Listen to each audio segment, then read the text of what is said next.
Hello. Hi, Desi. Hey, Warren. Hi, Hello. Desi. Hi, guys. Hi, Rajesh. Hello. Good evening. Good evening. Hi, Mr. Darcy. Nice to meet you. Nice to meet you as well. Is this your first time? It is. It is. And I always have to put the Mr. in front because if I don't, people assume I'm female. So. Okay. All right. Well, I like it. Nice to meet And I you. also tell people I'm the real Mr. Darcy, the one in Jane Austen. Yeah, the not real. the fictional, but the real That's one. right. That's right. Smart.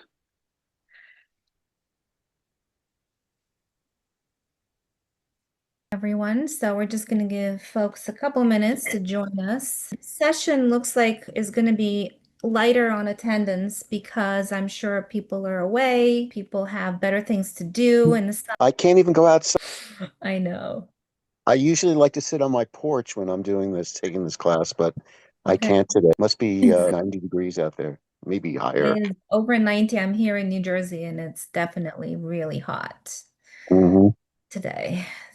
People are always curious where everyone is from. So why don't we just kick off with intros? If anyone, wants to kick us off and just state your name and where you are located. We'll see who we have on today. So I'm Desi, I'm your host, and I am based just outside of New York City in Summit, in New Jersey. Oh, I'm Rajesh here in Charlotte, North Carolina. I'm Alex. Okay. Okay, sir. Go ahead, guys. Who's next? Hi, I'm Julius. Can you hear me? I don't know. We can. Right. Right now I'm in Virginia, but I'm from everywhere. I'm a full-time RVer, so I travel a lot, spending the summer in Virginia, where I lived for 40 years, but now I have a domicile in Florida. Nice to meet you, Julius. I'm Jimmy Lou. I'm currently in Boynton Beach, Florida. I've been here since 2018, actually 2019, but I originally am from Lansdale, Pennsylvania, which is right next to Philly. That's why I spoke up. I'm up for Darby. Nice to see you again. Hello, Culver. Can you hear me? We can, yes. Okay, I'm from New York, upstate New York. Nice to This see you, is Culver. near Poughkeepsie. I don't know if anybody, I'm not from you. familiar. Okay. Familiar with the area. Driven by there many times. Hi, I'm Alex. I live in Hoboken, New Jersey. I'm like a minute and a half drive from New York City. Oh, Nice to okay. meet you. Nice to meet you. I'm Alan in beautiful Utahville, South Carolina. One traffic light. Okay. Hi, Alan. Nice to see you again. Good to see I'm you too, Jesse. Michelle. I'm Michelle. I'm a little south of Birmingham in a town called Helena. It's very hot. Very hot. Yeah, today's a hot day. Welcome. Very hot. Good evening. I'm Darcy. I'm in Augusta, Georgia. Hi, Darcy. Nice to meet you. Good evening. I'm Bob. I'm from Cape Cod, Massachusetts. Oh. Hey, Bob. How is Cape Cod? It's awesome. I just had my birthday yesterday, which I go to a restaurant right on the water. I know all the people there. Had a fantastic day. Awesome. Well, happy birthday. Thank you very much. Good to see you. Hi, I'm Sarah. I'm from Texas. Hi, Sarah. Hi, Sarah. I used to live in Massachusetts, so Cape Cod was one of my favorite places to go. It's awesome. Well, okay, guys. Well, welcome everyone. We're probably not going to have a chance to have everyone introduce themselves, but thank you for joining us again for this next meeting of Better Dating and Relationships. And thank you for those of you who are repeatedly coming to my meetings. I try to make them varied and informational and educational. So I'm your host, Desi. I'm just going to mute everyone because I can hear a little bit of background noise. So give me 1 second. Yeah. So these meetings are educational, informational. We're here to support each other. The mission of the group is to create a safe and nurturing space where we can talk about the important topics, support and guide one another through the dating landscape with authenticity and respect, and to share, connect, and get practical guidance and advice so that we can have a better dating experience. Maybe you can put in the chat on a level of 1 to 10, 10 being the most awesome ever, and 1 being horrendous. Would you rank your dating experience so far? Just think about your dating journey. Maybe you're new, maybe you're seasoned dater. Like, where would you put yourself and your experience on a scale of 1 to 10? Okay, some zeros even. Okay, some ones, some fives, even negative numbers. Okay. Anyone above a 5? Oh, someone said a 10. Awesome. Good for you. Maybe it's aspirational, but that's the right mindset. I can't find my chat, but I would say I have like an 8. Okay. All right. Well, I see that there is a lot of room for improvement. So probably why you guys are on here. Okay. Good to know. Good to know where people stand. And I see 1-7. Okay, great. Mixed bag. So yeah, so we want to create a better dating experience by connecting with each other, by sharing. And also I typically tackle a topic in the beginning of each session and then let you guys go into breakout rooms so that there's a little bit of ability to meet each other, to have some in-person discussion, and just to, give you in full transparency. I know some of you are looking to meet each other for dating purposes, and this is not a group that is designed for that. I know that some of you might happen to meet each other that way, but that's more of a bonus, I would say. It's not really what we are here to do. And last but not least, I also want to mention that at the very end of this session, maybe in the last 5 to 10 minutes, I'm going to talk to you about a new program that I'm launching in September. I typically do not use this meetup for promotional purposes or to sell anything. This is really just for me to have and to understand your biggest challenges and to provide as much value as I can. So this is going to be a rare occasion where I do actually want to talk about what I'm offering. So at the very end of the session, I'll spend the last few minutes talking about that. If you're interested, please stay. And if not, you are free to go. Okay, so let's begin. And we're going to kick off with a very short meditation just to presence and welcome everyone to this community. So if you can take a moment and just find a comfortable position, sitting upright, supported, and relaxed, and just gently close your eyes.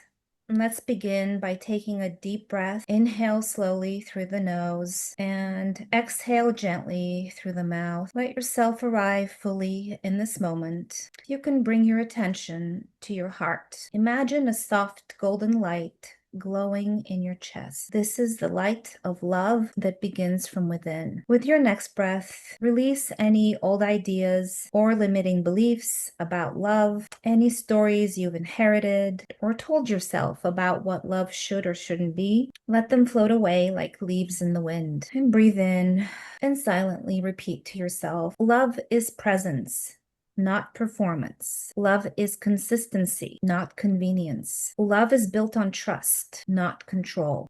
Love is open communication, not avoidance. Love is peace, not chaos. And with each inhale, just breathe in acceptance and let go of any tension, any fear, any doubt. If you wish, you can place your hand on your heart. Just feel the steady rhythm of your heartbeat. And this is a quiet reminder that you are alive and that you're capable of living and loving and being loved. I am worthy of deep, healthy love. I accept myself with compassion. I embrace my imperfections as part of my beauty. Now, if you could bring to mind someone that you love, could be a friend, a family member, a pet, just visualize them smiling and silently send them love, warmth, and gratitude. May you be safe. May you be happy. May you be loved. And finally, just return to yourself. Let the warmth settle back into your heart. Know that love is not something that you have to chase. Love is something that you become. Let's take one more deep breath in. And when you're ready, you can open your eyes. So welcome everyone. Today's topic is really juicy and it's about doing the inner work. The topic is understanding and clearing unconscious patterns. And I know that a lot of you have done work on yourselves. You've done therapy, you've done counseling. I am sure that there has been a big investment. And obviously you're here today in my session, which means you guys are open for growth and learning. So the session is really to uncover the patterns that we display, because these are the patterns that typically hold us back from the things that we want, from the love that we're looking for. So we're going to unpack a few key essential concepts that I think will give you a better understanding of how relationships work. And then I'm also going to give you 3 hacks or tools to use in basically dealing with those patterns, things that you can do in order to resolve some of that programming. So it makes me qualified to talk about relationships and patterns. So I am not a licensed psychotherapist. I am not a licensed social worker.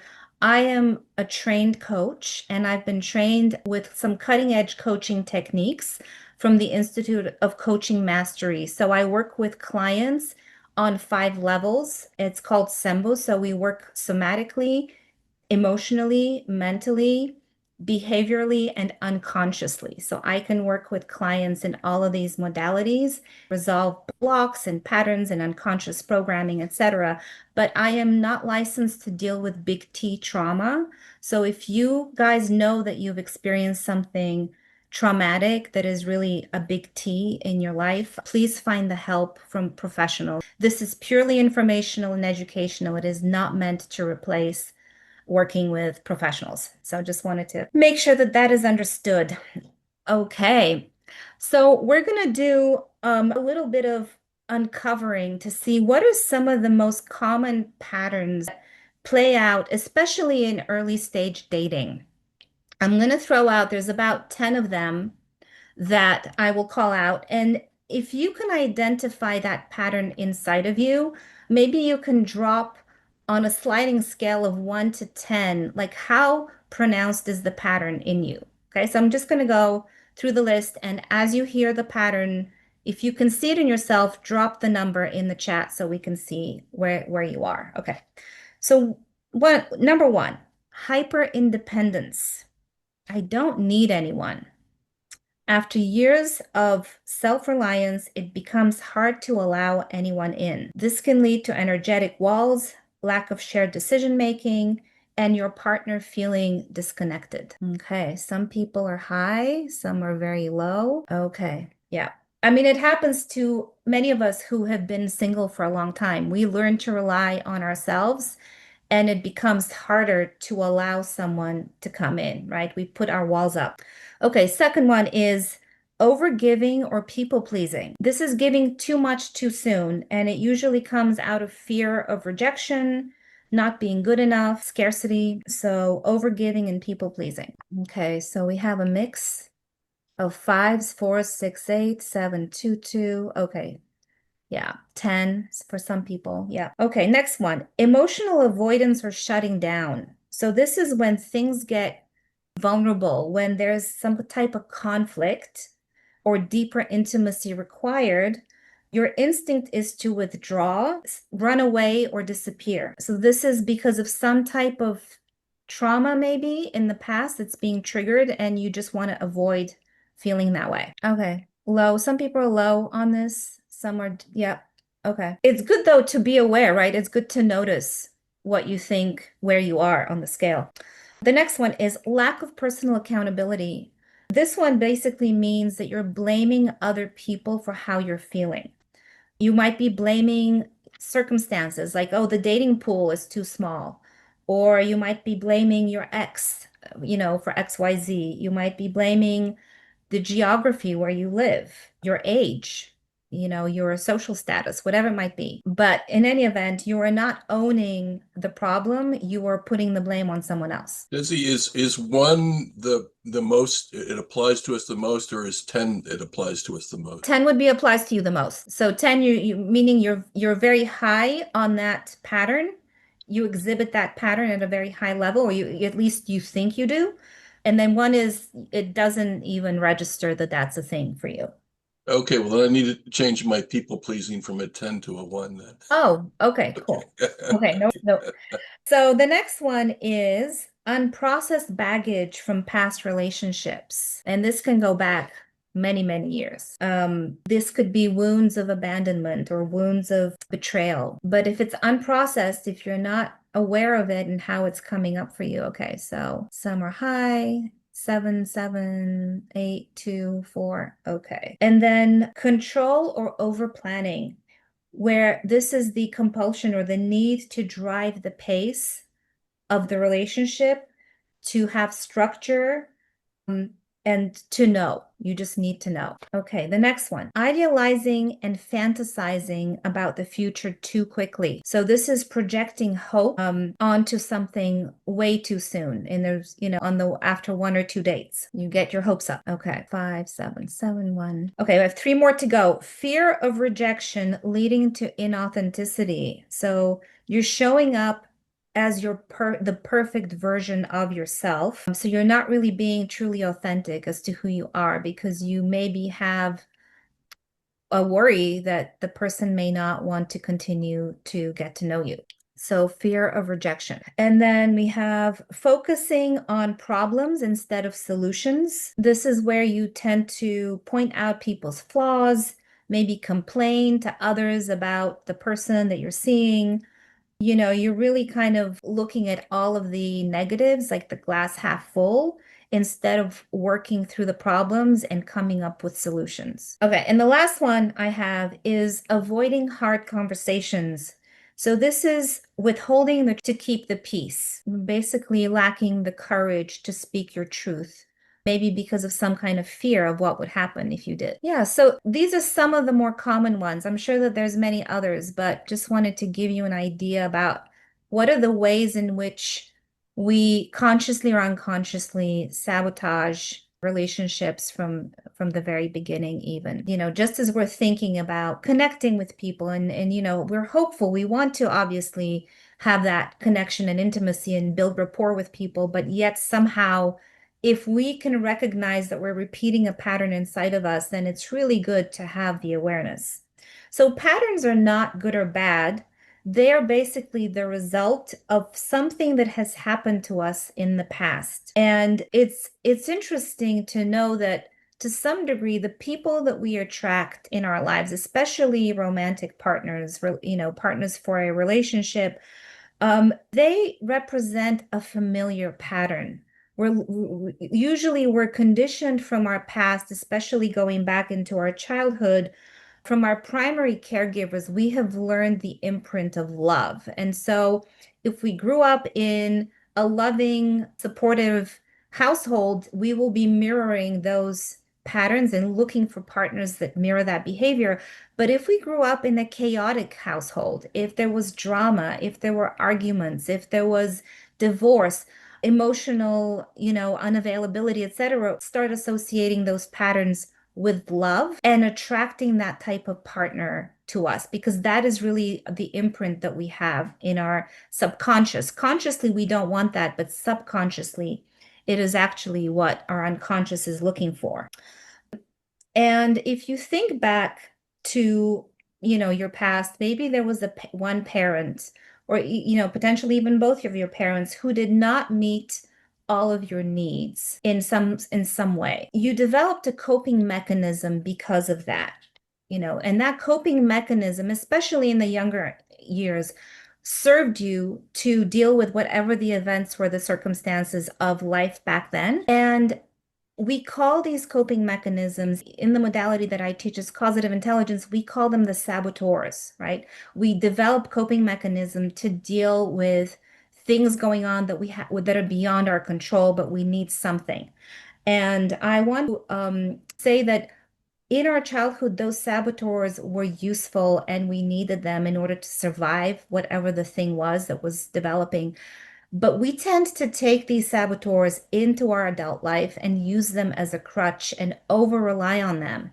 And this is where we start to get into hot water with honestly acting out as if we are the younger self. So we're not acting from our adult, self, from our higher self. We're acting as if we're responding from that inner child. And so this is why it's super important that we understand our patterns, that we know what are our triggers, what are the things that we really need to heal within us in order to not project that onto the next relationships.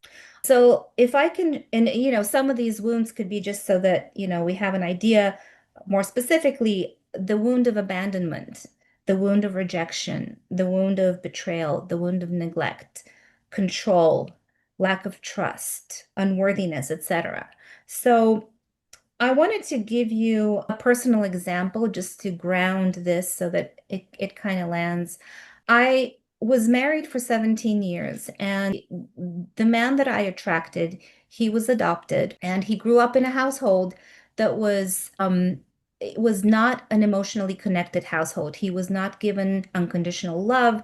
It was a very, I would say, emotionally withdrawn type of household. So, in addition to the knowledge that he was adopted, he also had to grapple with the fact that his parents were just not engaged with him, did not really demonstrate outwardly affection, were not interested in attending his baseball games or anything that he showed interest in. And so he grew up kind of believing that he needed to earn love and that love was earned by being perfect. So this is how he wanted to get their attention, is by sort of leaning on being academically, the best academic he could be, and just all around excelling in everything that he was trying to do. And that served him well as far as, his test scores and all of the other things. But really, he was very disconnected from his own emotions and from understanding, what a relationship is about. So in our relationship,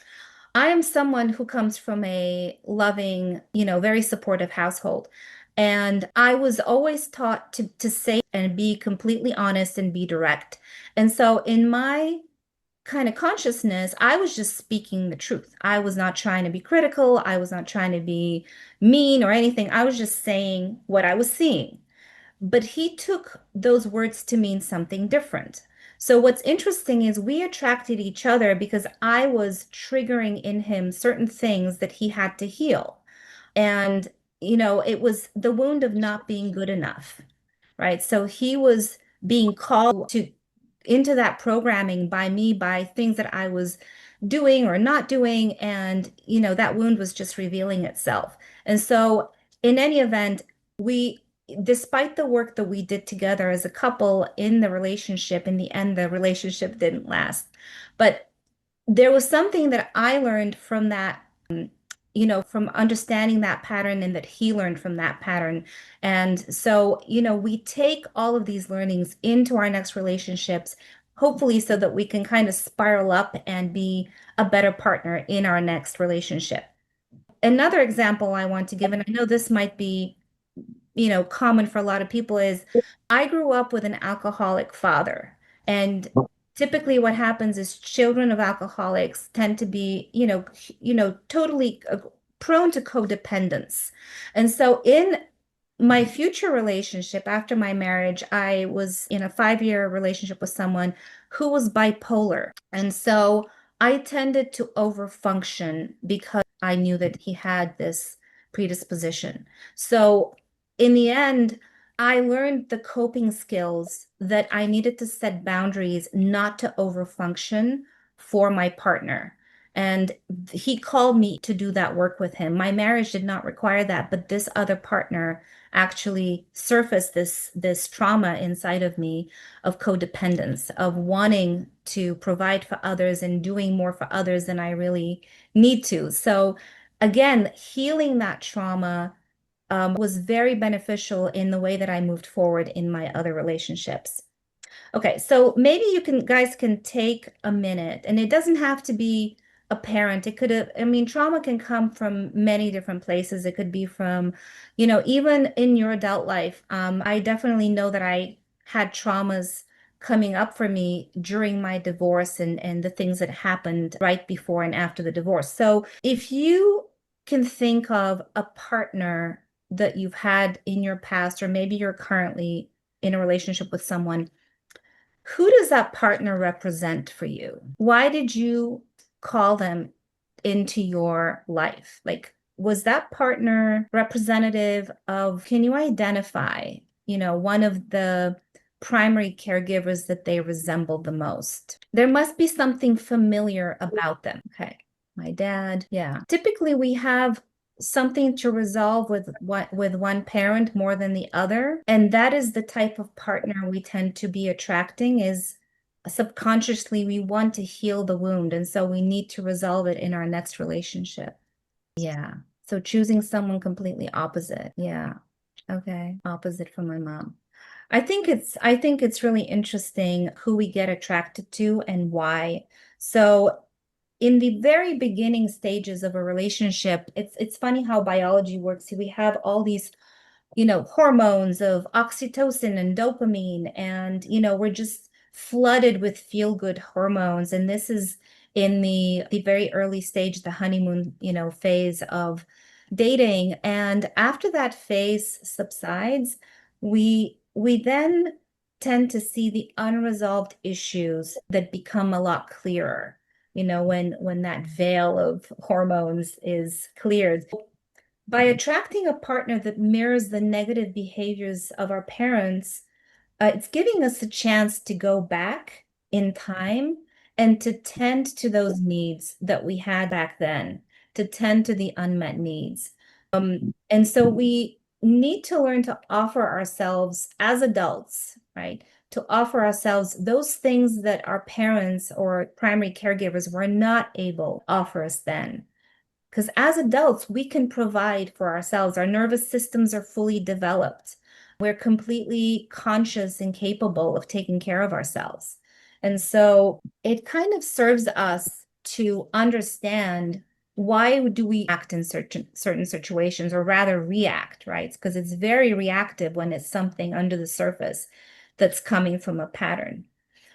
Often, though, not everyone has the awareness or the tools. And what happens is you end up subconsciously or unconsciously hurting each other in the relationship, or you just keep dating the same type of people and repeating the same pattern, ending up in the same situation.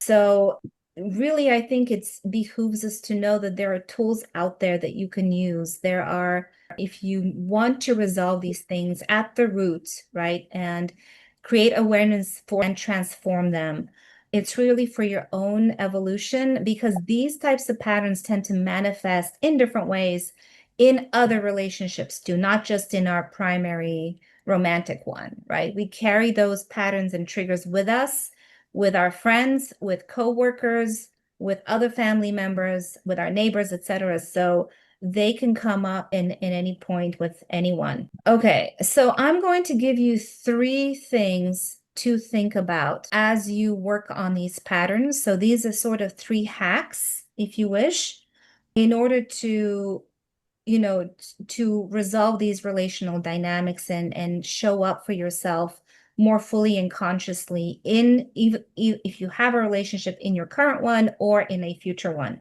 Okay, the number 1 hack that I want to offer is personal responsibility. What does that mean? It means that the understanding is that your partner might have triggered something in you, but what they're triggering is inside of you, okay? It's already there. They're just bringing it out. And so this is really super empowering to know, because it's in your control, in your power to A, create awareness for that pattern, and B, do something about it, right? So they're just bringing to light the fact that you have this trigger, this pattern, right? And it's in your power, it's your responsibility to then decide, what do I want to do with this? Even just by becoming aware of it, by, shining the light on it, you actually free yourself from the pattern, at least to some degree. By seeing it, by revealing it, the pattern weakens. You can notice that. And so it doesn't have the same hold on you that you used to have when it was kind of buried in the unconscious. So I want to give another personal example. So of this, the trigger that happened. So recently I was on a boat with my boyfriend. We took pictures together, and there was one picture where it was me, him, and our dog. It was very cute. And, the dog had made like a kind of a funny face. And I sent those pictures to him. And then what he did is he cropped the picture, him and the dog, just the two of them, and he cropped me out of the picture. What? And I was shocked and offended and very hurt. And I made it mean that I am unwanted, I am not important, I can easily be cropped out of the picture. This comes from my abandonment wound, right? It comes from divorce, it comes from other things, but it is me projecting onto him my own my own trigger. Of course, that wasn't the case. Of course, I'm important to him. Of course, I am wanted. But the action didn't mean anything other than he felt it was a funny picture of him and the dog and he wanted to share it with some of his friends, whatever.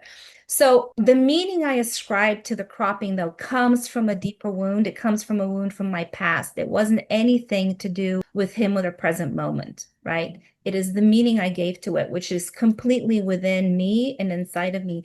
And as soon as we kind of discussed the issue and uncovered how like absurd it was for me to even think that, it just lightened. It just became this thing where I'm like, oh my God, I can easily believe that I can be cropped out of a picture where I normally think that I belong, right? So it kind of gives an example that even when you have done the deep work, I mean, some of these patterns never go away. They're going to be part of us. We carry them in us, within us. But if we're aware of them, we can tread much more lightly on the response and the way that we interact with our partners. So hack number one is really taking personal responsibility for your triggers, for your patterns, and how you show up. The second hack that I want to offer is that a lot of depends on speaking our truth in a way that our partner can hear us from the vulnerable part of us. So just as an example, if one partner tends to get very busy in work and they're working late, they're just very busy, maybe they're stressed out, they're not really paying attention to the other partner. The other partner, if they have an emotional and unavailability wound from their past, they might project onto that behavior and believe that they're no longer matter, that they're no longer important. And when you have that belief, the response could be, you're always busy. You're always doing other things. Everyone else is a priority and I am not a priority. Now, if that is the response that you're hearing, are you more likely to come closer or to distance yourself from that partner? The partner is actually seeking connection, but the way they're verbalizing it is they're sort of complaining about what's happening. And you're hearing that complaint, you're much more likely to pull away even more from the partner rather than to come closer to them, right? And so I think it's an interesting one. The way that we verbalize and what we need. And the partner had said something like, I know you're busy. I know this is an important topic, but when you are working, 12-hour days, I miss you and I miss our connection. That is a very different frame than complaining or even attacking someone for not being home on time. So really saying our truth and feeling safe enough and vulnerable enough to, some of it is honestly just self-awareness, right? Why am I accusing my partner of being busy? Oh, it's because I miss them. It's because I feel like we had movie night, tonight and they're not here and now I'm alone and I just, want to connect with my partner. So that is hack number 2.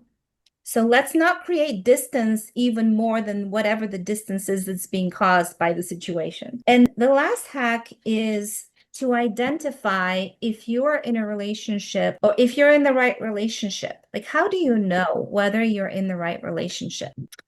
And if you are and they're bringing up certain triggers, that means that it kind of behooves you to resolve those triggers before you decide what to do in the relationship, whether you stay or go, right? You identify there's something here for me to learn.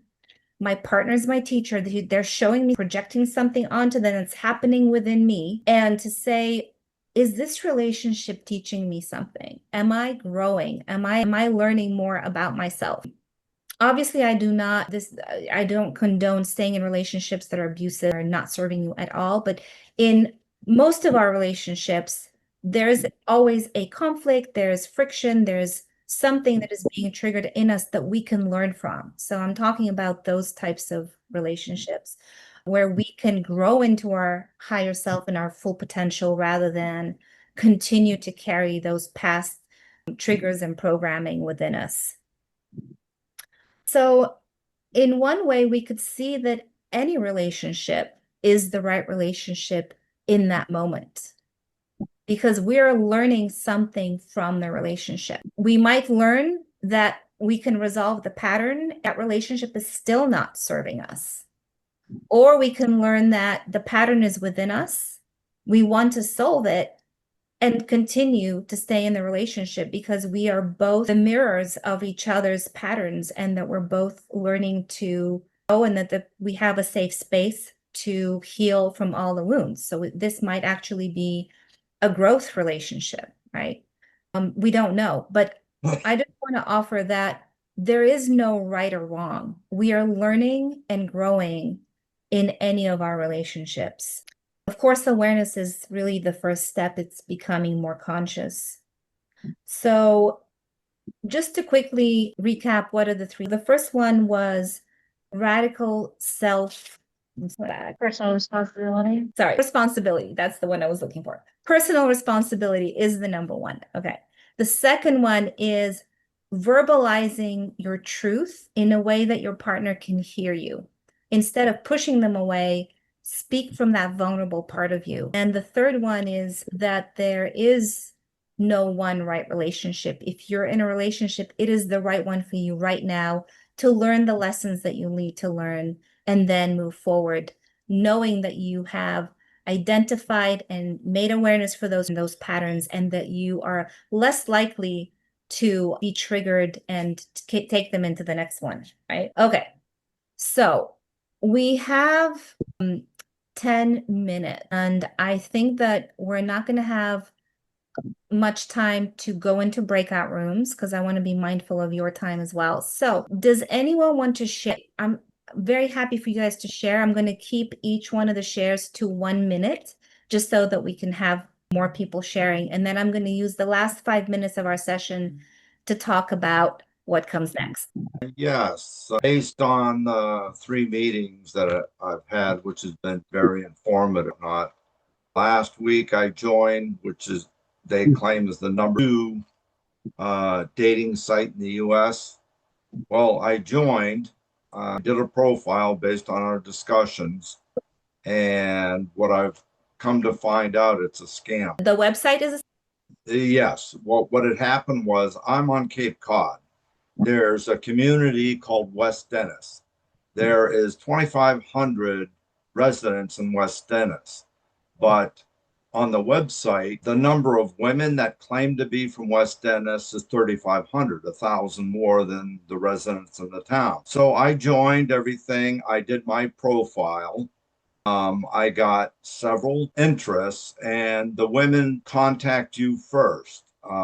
Many different, hey, how you doing? What's your best fantasy? All these types. Well, what I've learned here is, put a picture of yourself without sunglasses on, be honest in your profile, which I was, but the minute, and nobody will FaceTime or even talk to you on the telephone, which I've learned that's one of the red flags here.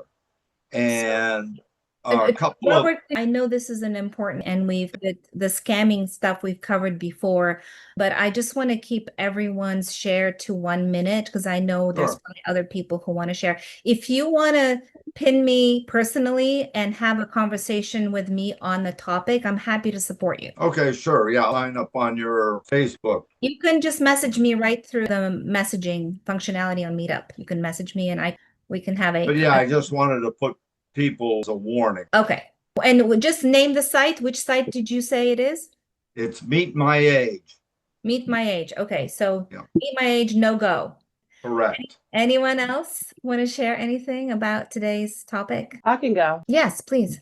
Hi, I bring a lot of my past relationships into the, and I'm also comparing people to that person I'm no longer with. They're not meeting the expectations of what I had in that past relationship. So that's what I'm trying to find. But I agree, some of these dating sites you're got to weed out the person who's conning you, So it's hard. So do you think it's serving you to compare? No, it's not. It's not. It's not. But I don't know why I keep doing it. I am in therapy to help me resolve that. And that's not my ex-husband, it's my ex-partner that I was with him for 23 years. Yeah. It's not a date. I'm having a difficult time. Okay. Well, thank you for sharing. Thank you, Jimmy Lou. All right. I'll have 2 more people can share, please. Who would like to go? Alan? Okay. Yeah, sure. I'm sorry. Shall I go? You're ahead of me. Yeah. Okay. So I find myself in relationships, I'm generally pretty open-minded into the relationship. I pick someone I think they're really meeting my needs. I tend to be very supportive regardless of whatever. For some reason I've picked women that have some kind of deep psychological problem that's way below the surface, might come out in a year or 2 together. And I try to do my best to hold on no matter what, to try, go to therapy or get them help in some way. And I don't know, I just see that as a cycle. I take responsibility for my own side of it, and I think sometimes perhaps there's something that I'm doing that's, unnerving them. Yeah.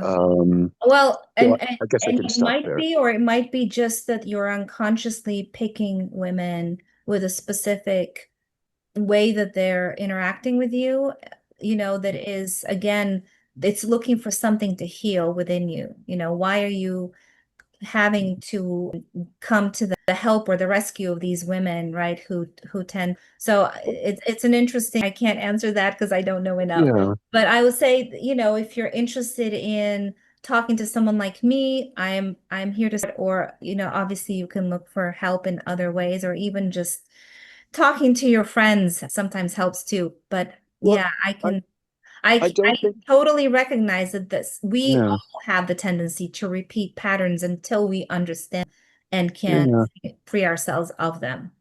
I don't think I'm actually picking people that I see having a problem.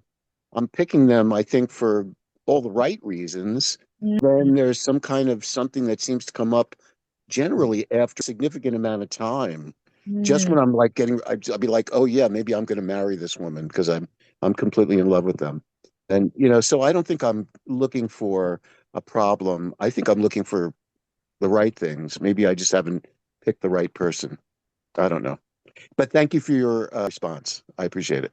You're welcome, Alan. Like I said, these are tough questions to answer in a short amount of time. Okay, I'll take 2 more questions from VJ and Chandler. Yeah, so I'm gonna be very quick.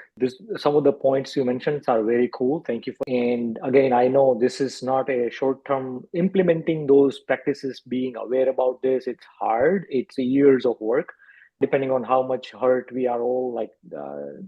A lot of and human relationships, let's face it, right? Human relationships are complex. It's a work in progress always. Yes, we are a work in progress in every way, so not just in our relationships. So yes, for sure. Thank you, VJ. Thank you. Mind is complex enough. There are 2 minds in constantly trying to align. Again, 6 months, a year, 2 years, there are always going to be ups and downs. The thing that really helps me is some of those Buddhist practices that, again, easier said than done, but trying to implement is hard. But so the question I wanted to ask is, you mentioned about the Facebook group name. Would you be able to share, please? Yes, I can share it with you. So let me get back to you on that in a second. Chandler, would you like to share while I'm looking for the Facebook group? Yeah. I haven't dated anybody since teen.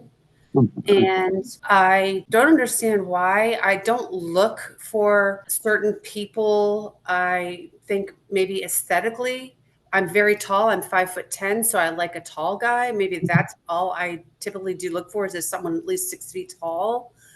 But I don't know what I'm doing wrong or if I'm doing anything wrong. I think that all of the websites, the dating apps are garbage. I don't think there are any redeeming people on them. I really, and it's not just an opinion. It's just based on constant years long experience with, and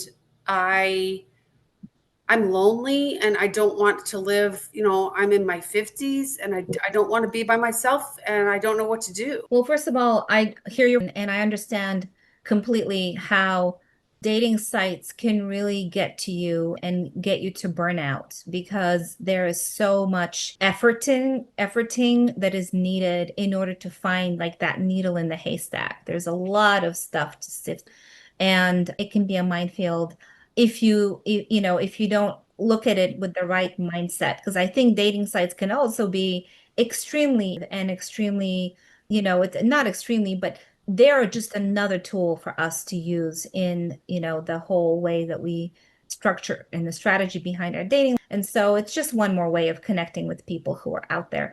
There are going to be people that are not right for us in any situation, at any event, group, social networking, meetup, etc. There will be probably the majority of those people are not going to be the right match for us, but there might be one or two or three that, and I think dating sites are similar.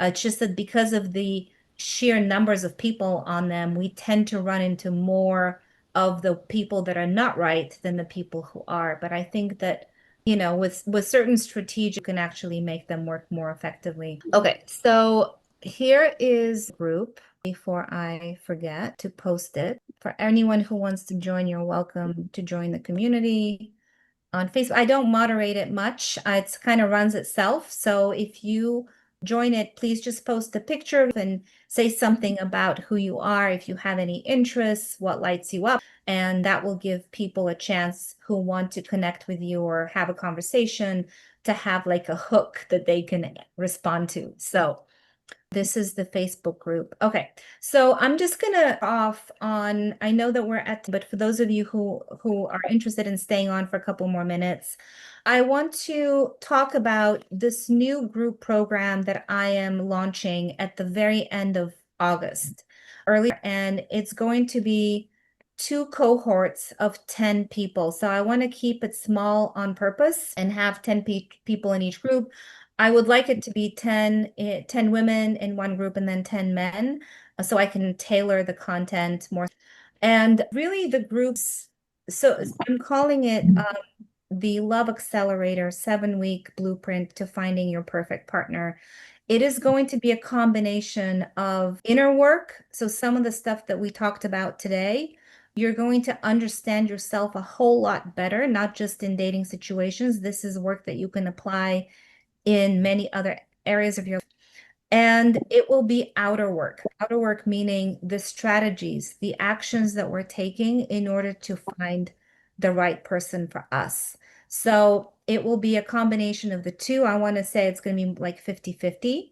So if you're feeling called to do something like that in a community of people, I will have a link for you to just sign up for the wait list. This is not, you're not committing to anything. You're just interested in more information. So I'm going to send you a link for the wait list. And if this is something that you might be interested in looking into to get you to your destination faster, because I know none of us are getting any. And for some of us, this is a really big priority, big goal in our life, is to meet our and to meet not just any partner, but really the right partner for us intentionally with all of the things that, we envision in having in our life. So I want to be able to support that. I want to be able to guide you and to get you to your destination as quickly as you can get there. So if you want to navigate the dating journey with a little more ease, less frustration, and hopefully get you to that end goal faster, then this is something that you might want to consider. I'm launching the pilot program. Like I said, the first one will be at the end of August. The next one will be mid, and then I will base, the core program off of these 2 pilots that I'm doing. So if anyone's interested, I'm going to drop the link here in the chat for the wait. And you can Can I ask you a quick question? I've got my messaging thing, I don't know how it's a direct message. How do I change it back to all of us so that I can respond to you? Oh, so in the chat, you mean? Mm-hmm. Yes, ma'am. Okay, so if you go to message, okay, I'm gonna just drop the link in here for the wait. This is for the wait list. Click on Now, the blue bubble and then scroll up. You'll see going back to everyone. It says it's main actually chat. connected to you, Charlie. So I don't know how to. It says to Charlie K, but I don't know what to do there. okay, so you just have to click on Everyone, I see. Got it. The Thank three dots. you. Okay, we'll get you back to all members. So that is it, guys. That is what I have for you today. I hope it was useful. I hope you found some value in it. Maybe some pause for reflection on how you are showing up or how you have been showing up in your past relationships, anything that you could identify that you might want to resolve before you move on into the next. And this is really deep work. It's really the work that what relationships are calling us to do is solve all of those inner traumas, inner programming that is holding us back from being our, fully ourselves and living in joy and having an amazing relationship. So I hope that was valuable, and I will see you next week. We'll have another juicy topic. Until then, take care of yourselves and know that you are loved and that you belong here. Hey, Desi, it already is on wait list. I just clicked on the link. It shouldn't be. I don't believe that there weren't that many people signed up, but expand the number of people that can join. So don't worry. If you haven't signed up yet, you can still sign up. Thank you, Desi. Thank Thank you so much, Desi. everybody. Thank you so much, guys. Bye. Appreciate you God all. bless. God Bye-bye. bless everyone. Bye-bye.